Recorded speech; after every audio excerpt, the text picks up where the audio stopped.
നിയമസഭാ സമ്മേളനം പുനഃക്രമീകരിക്കണമെന്ന് പ്രതിപക്ഷം. ആവശ്യമുന്നയിച്ച് പ്രതിപക്ഷ നേതാവ് വി ഡി സതീശൻ സ്പീക്കർക്കും പാർലമെന്ററി കാര്യമന്ത്രിക്കും കത്തയച്ചു. KPCC സംഘടിപ്പിക്കുന്ന സമരാഗ്നിയുടെ പശ്ചാത്തലത്തിലാണ് ആവശ്യം. ഫെബ്രുവരി 9-ന് KPCCയുടെ രാഷ്ട്രീയ പ്രചാരണ ജാഥ തുടങ്ങുന്ന സാഹചര്യത്തിൽ സഭാ സമ്മേളനം പുനഃക്രമീകരിക്കണമെന്നാണ് പ്രതിപക്ഷത്തിന്റെ ആവശ്യം. സ്പീക്കർക്കും പാർലമെന്ററി കാര്യമന്ത്രിക്കും ഈ ആവശ്യം ഉന്നയിച്ച പ്രതിപക്ഷ നേതാവ് വി ഡി സതീശൻ കത്ത് നൽകിയിട്ടുണ്ട്.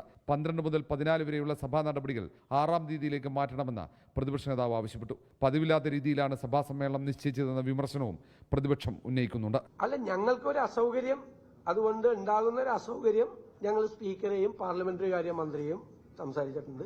അവരത് സംസാരിച്ചിട്ട് പറയാന്ന് പറഞ്ഞിരിക്കും. ബജറ്റ് അവതരണം 2-ാം തീയതിയിലേക്ക് മാറ്റണമെന്നാണ് പ്രതിപക്ഷത്തിന്റെ മറ്റൊരു ആവശ്യം. നിലവിൽ 25 മുതൽ ഫെബ്രുവരി 14 വരെയാണ് സഭാ സമ്മേളനം നിശ്ചയിച്ചിരിക്കുന്നത്. KPCCയുടെ രാഷ്ട്രീയ പ്രചാരണ ജാഥയായ സമരാഗ്നിയിൽ പ്രതിപക്ഷ നേതാവിനും MLA-മാർക്കും മുഴുനീളെ പങ്കെടുക്കേണ്ട സാഹചര്യത്തിലാണ് സമ്മേളനം മാറ്റാനുള്ള ആവശ്യം പ്രതിപക്ഷം ഉന്നയിക്കുന്നത്. റിപ്പോർട്ടർ, തിരുവനന്തപുരം.